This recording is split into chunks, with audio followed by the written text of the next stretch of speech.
সামনে শীতে মুরগির প্রচুর রোগবালাই হবে। যদি রোগবালাই থেকে খামার নিরাপদ রাখতে চান, জীবাণুনাশকের কোনো বিকল্প নাই। আপনারা যে কাজটা করেন, যে কোনো একটা গ্রুপের জীবাণুনাশক বারবার স্প্রে করেন। এই কাজটা না করে যদি আপনার 3টা কোম্পানির 3 গ্রুপের জীবাণুনাশক দিনে 3 বেলা স্প্রে করেন, তাতে খামারটা অনেক নিরাপদ থাকবে।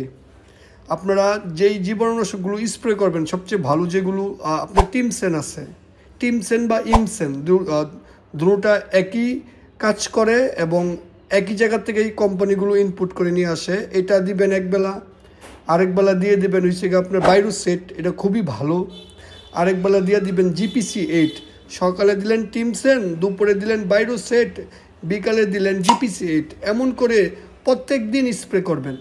যদি এইভাবে আপনারা খামারটা স্প্রের ভিতরে রাখেন, অনেক রোগবালাই কম হবে। আপনারা মনে রাখবেন, জীবাণুনাশকটা অনেক গুরুত্বপূর্ণ।